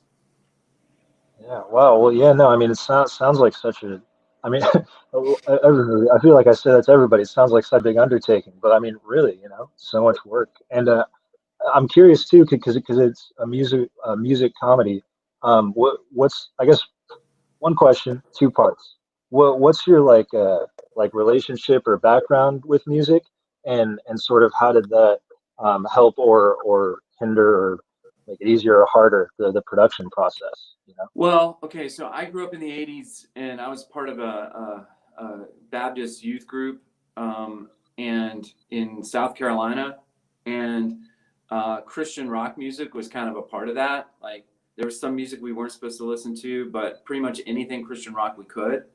And in a lot of ways, kind of coming up in with Christian music being something I could listen to, you would kind of find the bands that those Christian bands were based on. Maybe that kind of became gateway drug to other bands, like real bands. But I knew the scene, you know, like I knew Christian music, I knew Christian rock music, and I have memories of it. When we made the movie, though, you know, I got a music supervisor who really knew, you know, Christian rock music. But my collaborator, with the songs, the original songs, so I wrote the words to the songs because as part of the screenplay, I would write the words. These 15-year-old kids are writing these kind of religious rock songs, so I would write those words, and then I collaborated with Daniel Smith of the band Danielson, also sometimes known as Danielson Family. Daniel's an amazing, acclaimed musician, has produced lots of artists. And he and I early on, we decided, and Daniel's known more for like alternative rock. He's in that space. But he grew up in the 80s, you know, he liked really, you know, he liked hair metal like many of us did. And so we kind of went back to that hair metal thing. And the challenge was for Daniel to write great songs. I mean, we had to write great songs. It sounded really good. They were probably better than they would have been. And so we blended those with my lyrics, which were sincere, but kind of a little silly, maybe. And then what you get is, you know, like a song like Commando for Christ, where it's like just a banger. I mean, it's like a hair metal anthem that you know, just sounds incredible. But then the chorus is "Let's all go commando for Christ." So there's kind of embedded in it a kind of, you know, they're serious. They're not hearing that joke that we would hear in that, but it becomes a thing where it's a good song and it's kind of amusing. It's a funny song and it becomes entertaining, I guess, you know. Yeah, man, I'm so excited to check this movie out. I have one more question for you. I know you already said this whole thing was like really rewarding. If you could pick out maybe like one challenge or sort of thing you had to overcome that was like really difficult or rewarding to get through to the other end of during production. Yeah, there is something that I think would be interesting to directors and writers and just filmmakers in particular. There's a trick to the movie. The tone in the movie was tricky to strike because it is a comedy. It's also a memory movie. There's lots of layers to what's going on in the story. The protagonist is revealed not to be the protagonist. It's like one of these films where the protagonist who's telling us the story realizes it wasn't about me, you know, while it's going on. So there's some real poignant, hard-hitting, you know, dramatic moments in the movie mixed with this humor. And I had never seen a movie that dealt with religious characters, Christian, you know, evangelical characters that really got what I remembered that being like when I was a kid. Like, usually those characters are stupid or maybe sinister, or if it's a faith movie, like they're superheroes, you know, it's like they're invincible kind of. So I just tried to make them like I remember those myself and other teenagers like talking and thinking. And so and also, you know, there's also like in coming of age movies, it's a lot of times you hear the middle-aged person that wrote the movie and the voices that the character, like an approach. And I love movies like that where we get to settle the scores from our youth because we're older and wiser, we make all the characters say everything we wanted to say. But in this movie, I just didn't. It was almost like it's narrative, but I wanted to treat it almost like a memory documentary. You know, like I remember that time and this thing happened, and then I said that idiotic thing. You know, like I wanted it to just come out. So getting that tone was very tough, and making sure the comedy never played too broadly, but was just always character based. So I thought that's probably the biggest challenge of the movie, and I feel good now watching it, especially watching it with other people. I think we did get that tone right. A lot of people just say like, this is really funny and moving, but I've never heard this world people talk like this before, you know, in a movie, because I think that's a tribute to the actors but also to getting that tone right. Sure. Well, yeah, no, that was a very insightful answer. So it sounded like a tightrope walk for sure. Oh yeah. Well, I'm so excited to check this movie out. I hope the people watching are as well. You can check out Electric Jesus. Do you know what block it's playing in? I don't know what block. I think you can just dial it up. I mean, like I looked for it the other day and it said I could play it with my pass. So I think if you have the pass, you can play the features. So, but yeah. Cool. Yeah, well then there you go. Go to pdxff.com, look for Electric Jesus, and watch it. Thank you so much, Chris, for chatting with me today. Sure. Yeah, cool. Thanks a lot. Of course. Alrighty, so that was Chris White, Electric Jesus. Moving right along, we're going to bring our next director in. Hello. Hi, Wesley. How are you? I'm good. How are you? I'm good. Thank you. Yeah, Great chatting this morning. Cool. Yeah, I'm looking forward to this. Why don't you introduce yourself and your film? My name is Inon Champagnier. A little trickier to pronounce than some of the other than Chris White.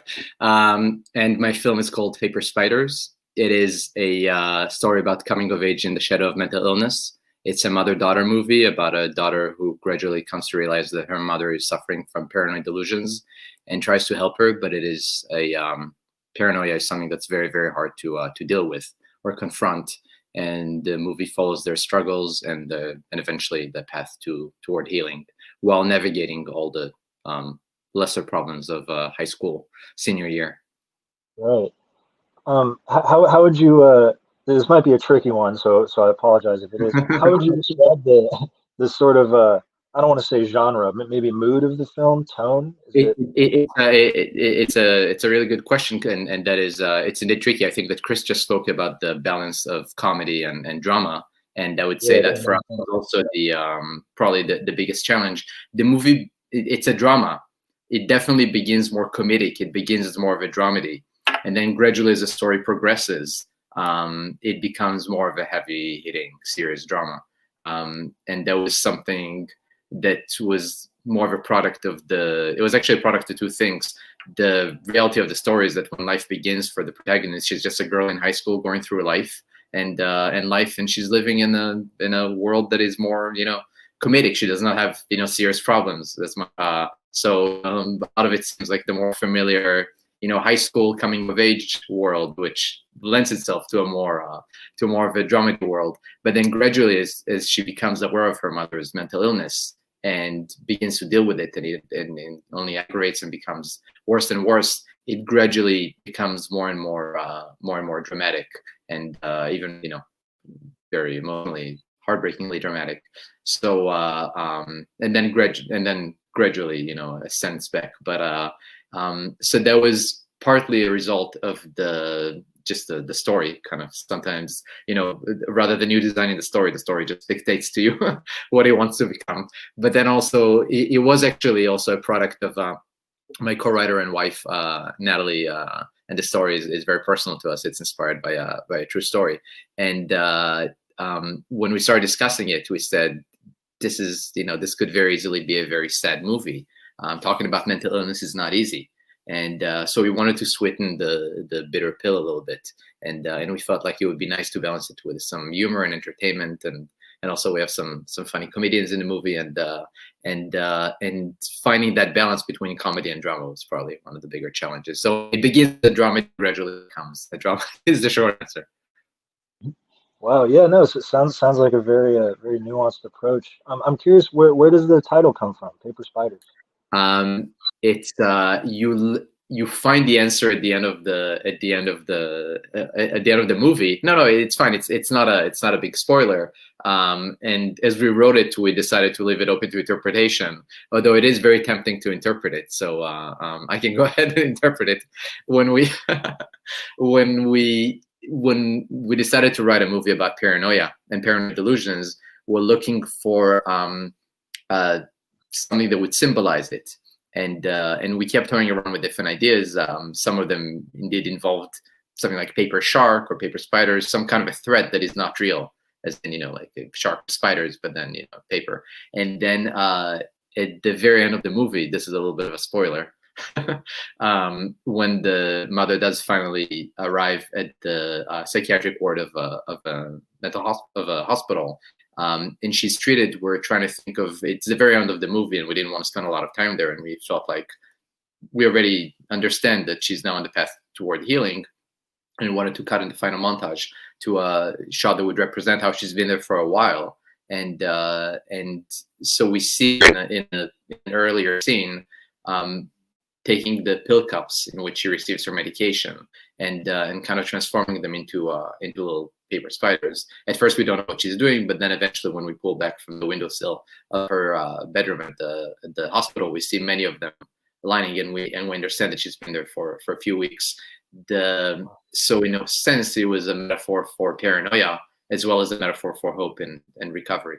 But as I said, we wanted to leave it open to interpretation, and every time we end up interpreting it.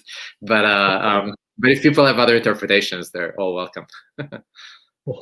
Yeah, no, that sounds really, really beautiful.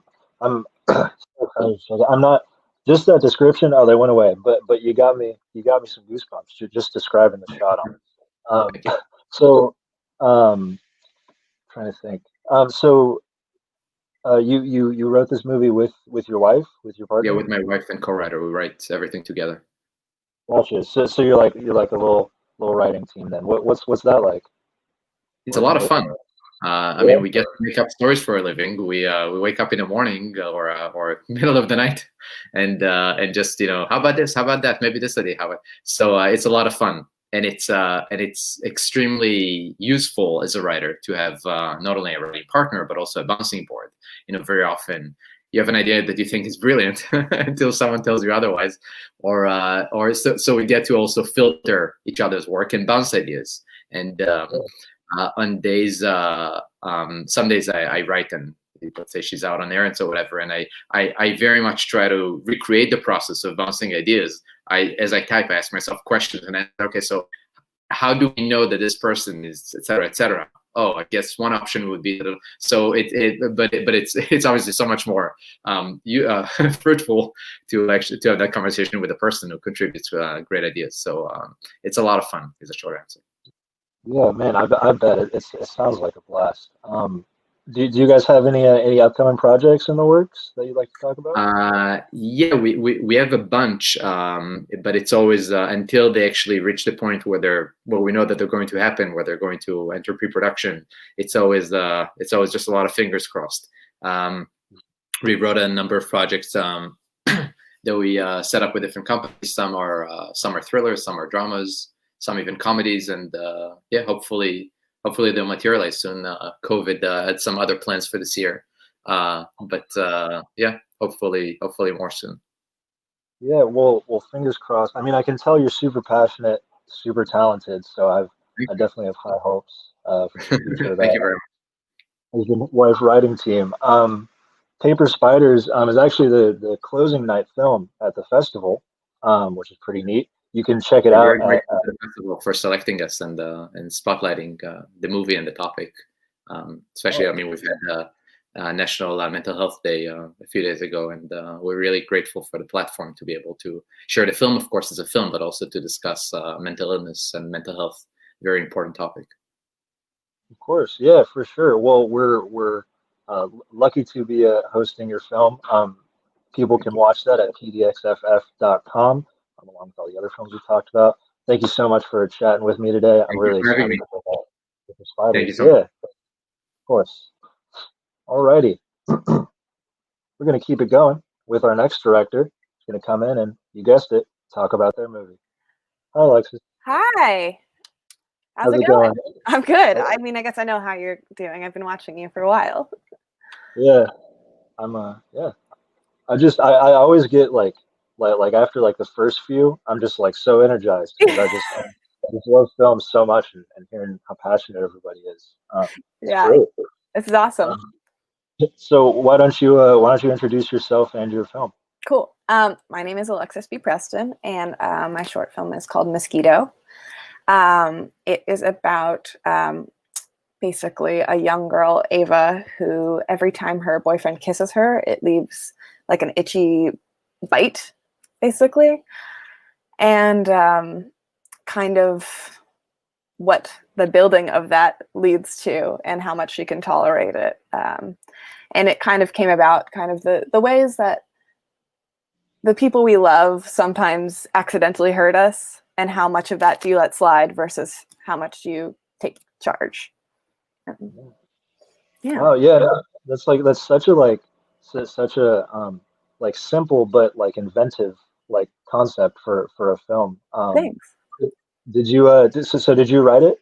I didn't actually. My best friend and the star of the film, Jimmy Faye, wrote it. We've been best friends since high school, but we worked together on the script a lot.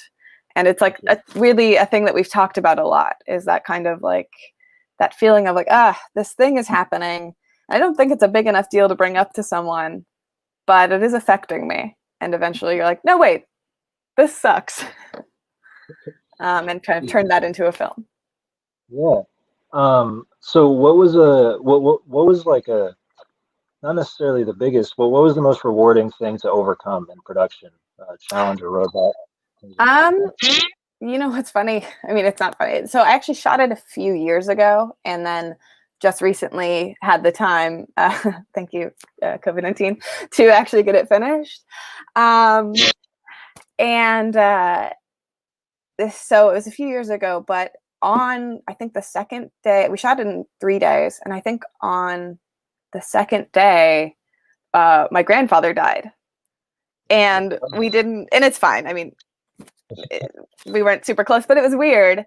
And so there's just this whole like looming over the second day where I was like so excited to be doing this, and like it was such a tiny crew and everyone was working so hard, and it was like such a passion project. And then to also just have this like, all right, I gotta just buckle up and go. But I think it was, it ended up great and maybe helped in some directing way.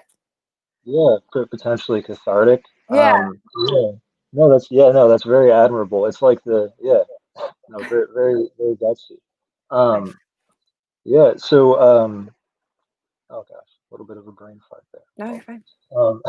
So the premise is so unique. What I've been asking everybody this. How would you describe sort of the mood of a film like this, where it's I think it kind of, there's elements that almost feel kind of sci-fi and a little bit of like magical realism, because we tried to play it very straight and real. There's no like, I didn't want to do the thing. I didn't want to pull a Spider-Man where she's like, oh my God, I have a bite. What's happening to me?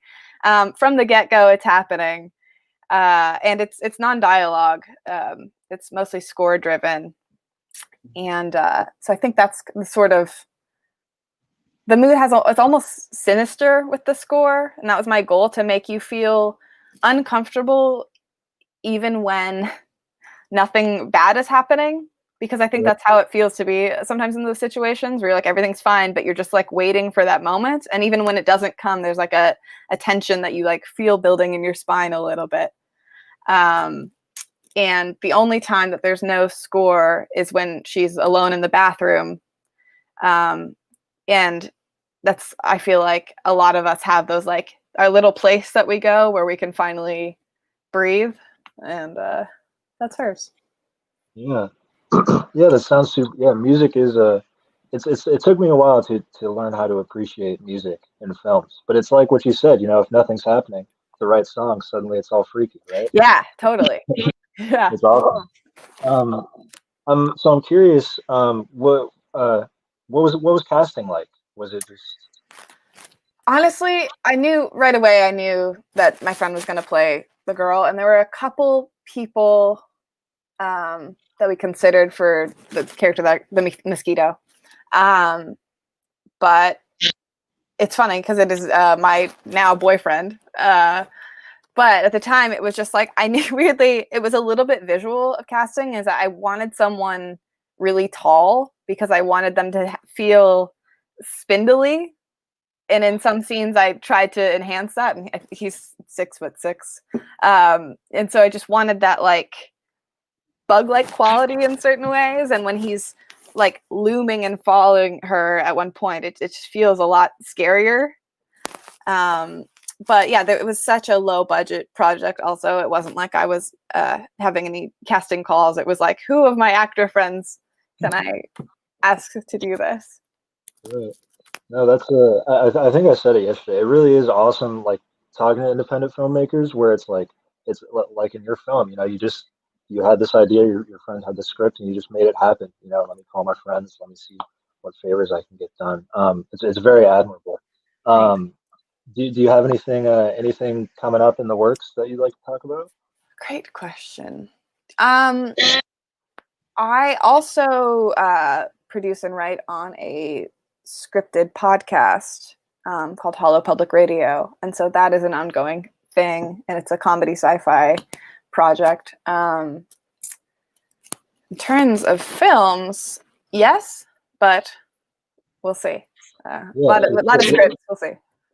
What's your podcast called, and where can we check it out? It is called Hollow Public Radio, and it's available on Spotify or iTunes, whatever you use, basically. Awesome. Yeah. Awesome. Yeah. I bet it's fantastic. Thanks. That's awesome. You're very diverse in your creativity. Yeah, I just like telling stories, so. That's great. Well, I liked chatting with you today, and you can check out Mosquito at pdxff.com. It is in the Growing Pains Female Gaze block. Yes. Right. You can check it out at pdxff.com. Alexis worked really hard on it. I definitely recommend it. Thank you so much for chatting with me. Thank you. Cool. Let's keep it going, right? Let's bring our next director in. I'm Elizabeth. Hi, Wesley. How are you doing? I'm doing great. Good. I'm just better after it. These films sound incredible. It's like I'm like so honored to be able to talk to all these artists. Why don't you introduce yourself and your film? Sure. So I'm Melissa Gregory Rue, and I wrote, directed, and produced Esperanza's Turn, which is about a 12-year-old immigrant farm worker who taps into her imagination to confront a racist bully at school. Wow. That gosh, yeah, that's another just super interesting premise. Sounds really inventive. What inspired you to make this film? How did it come to be? A lot of things synthesized. One of those was I went to a weekend flamenco retreat. There is some flamenco involved in this film. And my friend is a beautiful flamenco dancer and teacher, Laura Onizuka. So I spent the weekend with her and stayed up all night talking about flamenco and how it really teaches us about life and how she's inspired all these women to change their lives for the better. And I just started thinking about what I was at the time. It was not too long after Trump had gone into office, and I was just thinking about all these kids like Esperanza and the hell that they were going to be going through for the next 4 years. And somehow Esperanza was tapping me going, come on, I want to be in the story. So it just came together. Wow.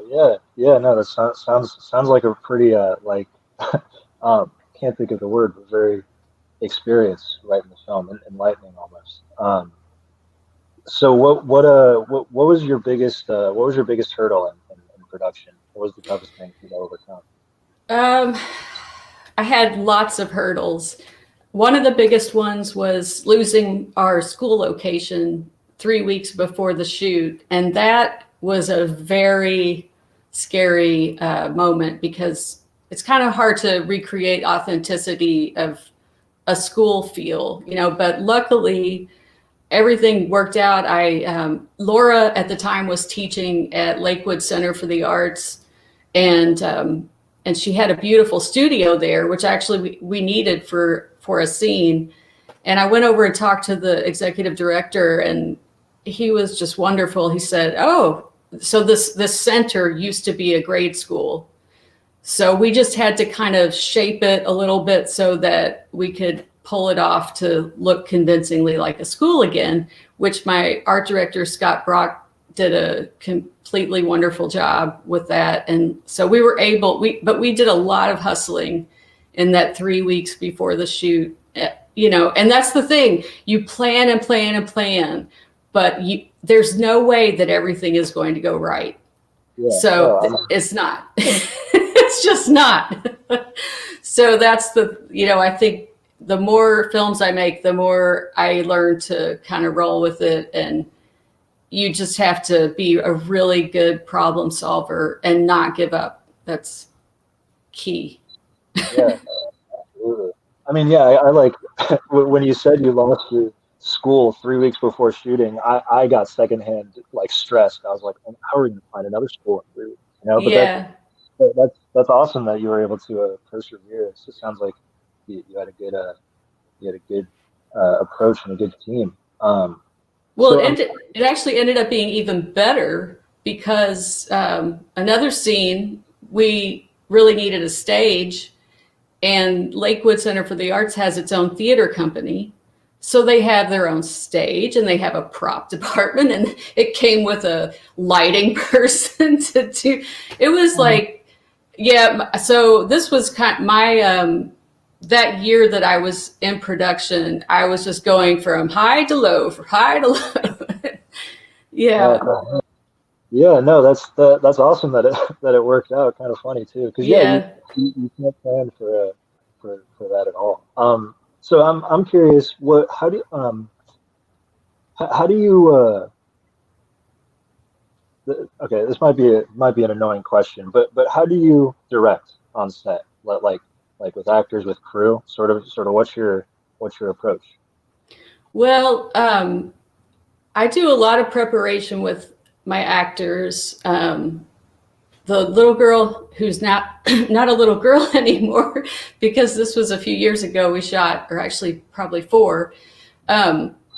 She had to train for 3 months to do all the dancing. So that was great, because I had her training with Laura, who plays the dancer and the teacher in the film. So they were forming a connection as they practiced together, right? And then also Michael Galen, who's a fantastic dancer, does the hip hop dancing, and he trained her to do. So it just became this very organic, natural way of my actors getting to know one another and developing actual real relationships. And I think it just made the shoot go so much more smoothly because they had that background. So, and then I do, I did a few different rehearsal sessions with the primary actors. I like to give my actor, I make documentary films too, and I like to give my actors documentaries to watch for character backstory, because I usually have a zillion pages of backstory on my characters. So Niku, who plays Esperanza, she was watching a lot of documentaries about immigrant child farm workers, and she just loved it. She's a very smart young woman, and she just soaked it all up. You know, it was great. And then as far as the crew, same thing. I mean, I had meetings after meeting after meeting. I like to get to know people. I don't like to just go onto a set and have somebody I've never talked to before there. It did happen. I mean, I had some PAs that came on in the last couple of weeks that I didn't know. But other than that, everybody else, I had a really good sense of who they were, and they knew what my mission was. And then other than that, I would say every day on set, I think it's important to start with a little pep talk and talk about the goals for the day. And if things are going off the rails, then you got to correct that the next day. That never happens, right? Everything goes perfectly all the time. Yeah, it's all good. So yeah, no, that's really interesting. No, it seems like rapport and relationships are really important, which makes sense because film is so collaborative. So do you have any upcoming projects you want to talk about? Yeah, absolutely. I'm in post-production on my first feature documentary called Live Out Loud. And I'm writing a series that's going to be set in Kentucky, which is where I was born and where I am now living again. So I'm getting a lot of soaking up lots of inspiration just being here. Yeah, I bet. That sounds really sounds really fun. Well, that's awesome. I'm super excited to check out Esperanza Rising. Do you know what block it's in? Yeah, it's in Stepping Out, A Female Gaze, and it's Esperanza's turn.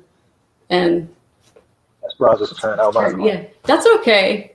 There are luckily there's more than one in the world because we need a lot of them. That's great. That's a great point. Well, you can check Esperanza's turn out at pdxff.com. Thank you so much, Melissa, for chatting with me today. Thanks for having me. Of course, yeah, very insightful chat. Thank you. Thanks. Take care, Wesley.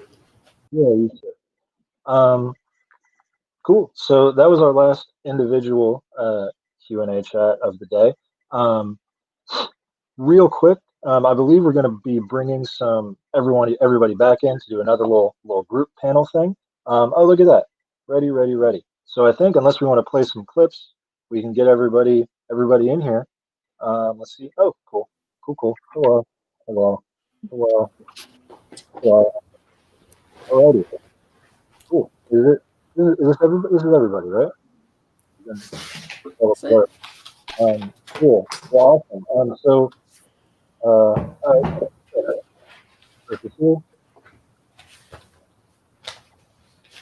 Wait, where's Electric Jesus? Yeah, he popped in when he popped out. I want to see that background again with all those movie posters. That was so sick. All right, yeah, probably just a little technical snafu. Hopefully he pops back in. We were just talking about your movie poster backgrounds. It's awesome, honestly. Cool. So so we're just gonna ask everybody a few more questions. Keep it rolling a little bit. But real quick, why don't we all go through and introduce our movies one more time? Introduce yourself and your films. We can start with Leland. Leland, yeah. Thank you. Once again, I'm the director of Becoming Eddie, and my name is Leland Bowden. Cool. Thank you. I'm Inon Champagnier, the director of Paper Spiders. I am Chris White. I'm the director of Electric Jesus. I'm Melissa Gregory Rue. I'm the director, writer, and producer of Esperanza's Turn. I'm Alexis B Preston. I'm the director of Mosquito. Cool, awesome. I'm so excited to have you all back here. So yeah, I'm gonna throw a question out there and just answer it. The first question I was curious about. I know we're all independent filmmakers, which typically means you're at least doing a little bit of your own producing. But I know some of you also have producers you worked with. So I'm kind of curious, as directors, how did you make those compromises? Because I know you got to make compromises in film, right? What was like, I don't know, what was that process like? Did you kind of take anything away from it? And anyone can go. I'll start. I was working for a producer I'm married to, and so the compromises looked a lot like the compromises in my marriage, maybe. I mean, we were certainly partners, and and I don't feel like we had to artistically compromise so much as just budget choices and timing of things and how quickly things would have to come together or not. But I have our collaboration was it didn't feel like I was losing anything, I guess is what I'm saying. Always felt like we were making choices that were good for the film, and I didn't feel artistically stifled or in that way. That's good. Yeah. Anybody else care to share?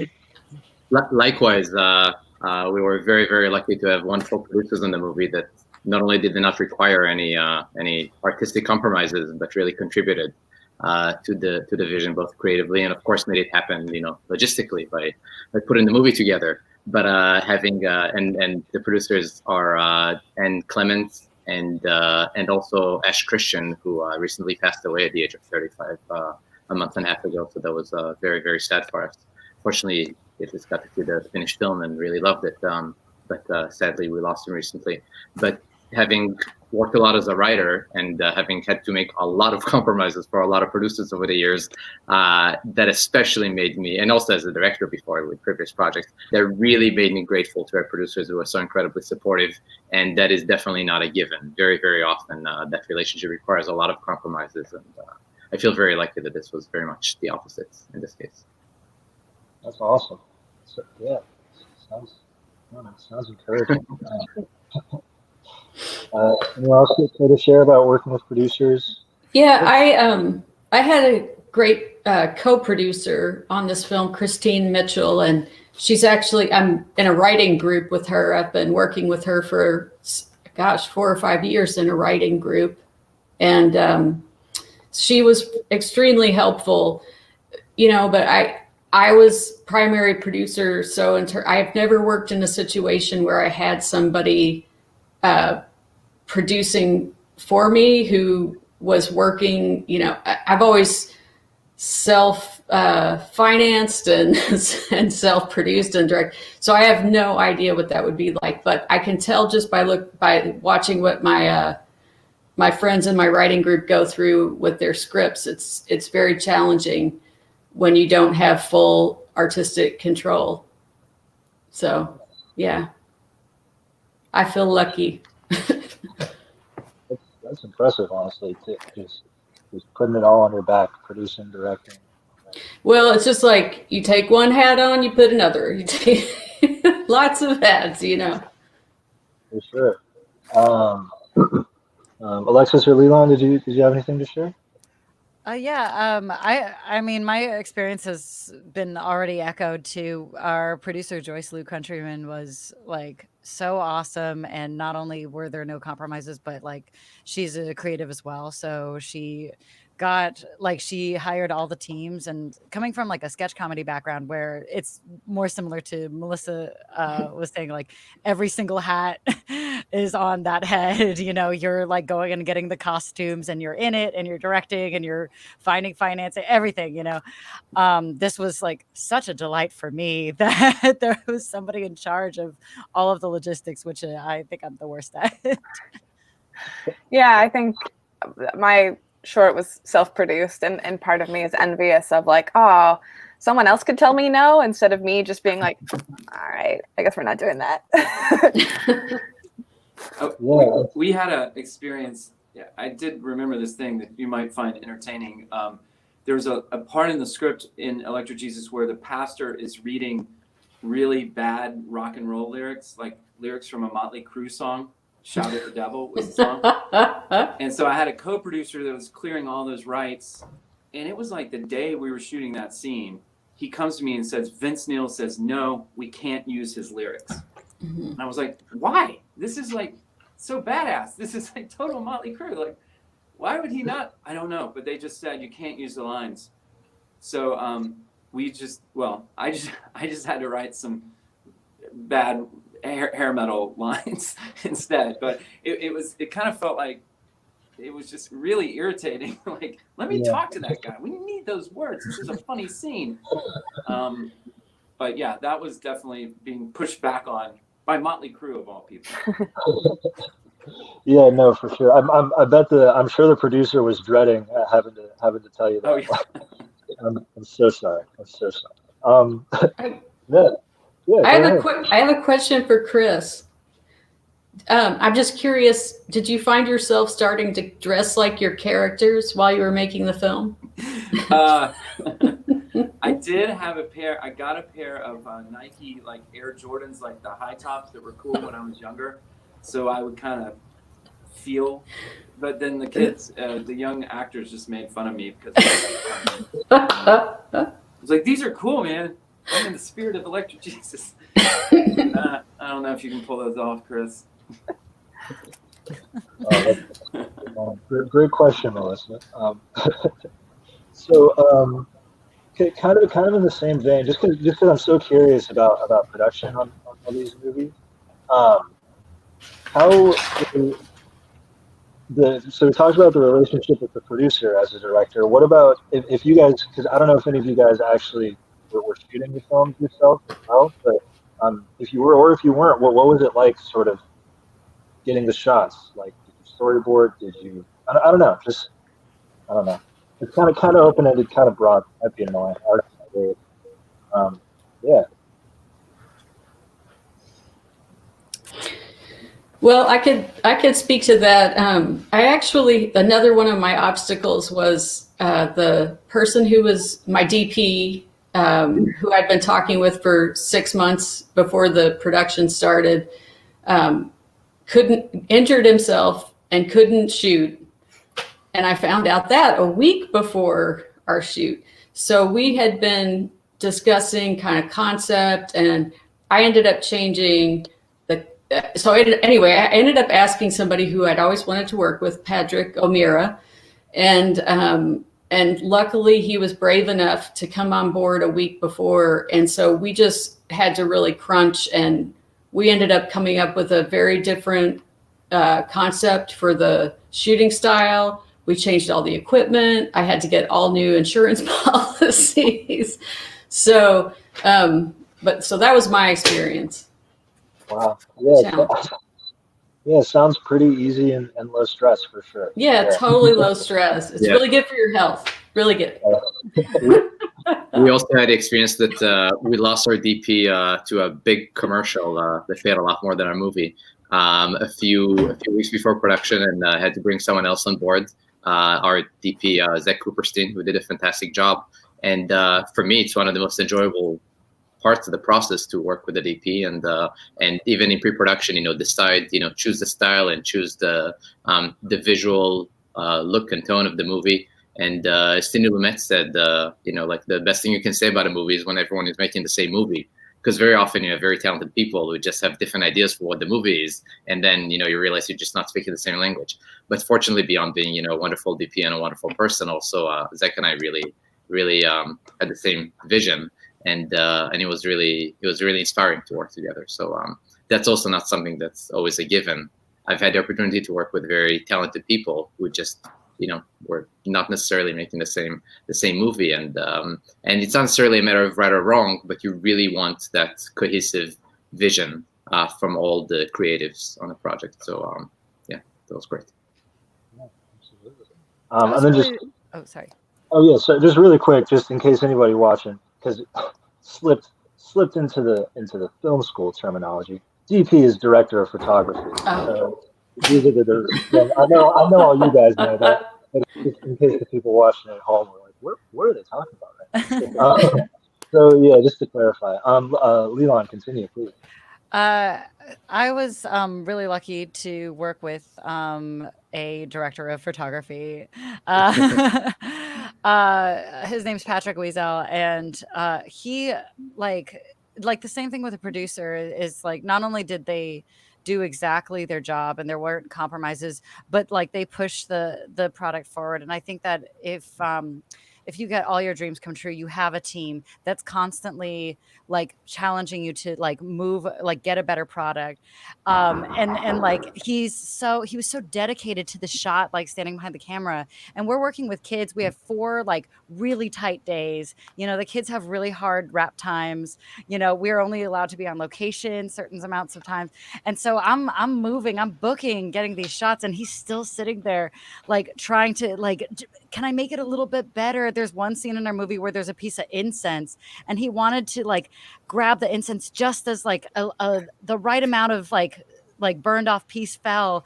And I was like, Patrick, what are you doing? We have to move. And then when it came to the edit, we're using those shots. We're using all of those shots that you can hear me screaming in the background. We have to like put in different sound, being like, Patrick, we gotta move. Like, and so I was so lucky and appreciative that like there was somebody who had such a watchful eye on how to make this movie look as beautiful as possible. Yeah. I think my DP and I are both very ambitious, and the only way we were able to pull off as much as we did in the 3 days is because there's no dialogue. So like within the shots, you could just be like, left, go, like, and not worry about ruining everything. Oh, that's nice. Yeah. But I did storyboard a lot of it. And for me, that's like the one thing I have to do to feel prepared is like, what is this going to look like at all? Because like, you're just going to go in and shoot? But what's that going to be? So even though they're just like stick figures, that's like my like focus prep thing. Right. So stick figure storyboard. So I changed DPs a week into shooting, and went with the main camera operator. He became my director of photography. It's simply because I came up in theater, and I like actors, and I like just seeing what actors do, right? So I shot list, like I know kind of where to be in the edit, and I work with a script supervisor to make sure I've got what I need for an edit. But when I'm at monitor, all I care about is what's happening with actors, because again, that's where everything happens for the audience. I think because we're a period movie, I covered most scenes closer because I don't have the budget to make the whole world 1986, so I'm going to stay a little closer. And all the more reason to sit at monitor and look at this. The problem that I had with the first DP went to being too controlling of the environment, maybe spending too much time lighting. You know, I always tell DPs, I don't like lights. I don't want any lights. How do we do this with no lights? And they think I'm joking, and I'm like, I'm not joking. And like, you sold me on an 8K camera that you say sees in the dark. Great. We won't need lights, right? And I understand there's lights involved, but that became a tension. You know, no shot in Electric Jesus is on any kind of stabilization. It's not on sticks. It's not on any kind of track or dolly. Everything's handheld because it's a memory. I want it to be alive. I want the frame to be alive. So what ended up happening is my main camera operator, he shot like Spring Breakers for Harmony Korine. So it's like, oh, you might get the whole run and gun, idea. And he also had cool lenses he had a set of lenses, he called them dog shit lenses. They were just like crappy old lenses, but they looked really cool. They put them on and be like, oh my gosh, yeah, now we're starting to look like this movie. So that became, it was the first week was very challenging because I didn't feel like you were saying, I didn't feel like we were, or Lumet says, we were all making the same movie. Mm-hmm. Despite all the conversations you have with people, like you have long prep meetings and everything. And then, we get in and it's not quite happening, For sure. No, those were all such insightful answers. I'm glad we could bring you all back for this little group chat. We are unfortunately out of time for the director's chat this morning. But, oh yeah, good reminder, we do have the virtual lobby for the film festival, so all the directors are invited, everybody wants to be invited. And if you're attending a festival, you can pop into that virtual Zoom lobby and maybe chat with filmmakers, chat with other festival goers, keep these film conversations going. So thanks again to the 5 of you. I'm so excited to watch the movies. I know they're all going to be incredible. And yeah, thanks again from the Portland Film Festival. PDXFF.com. Check out all the movies we talked about today. Great. Thank Cool. you. Thank you so much. Thanks, everyone. Thank you. Thanks, See you guys. everybody.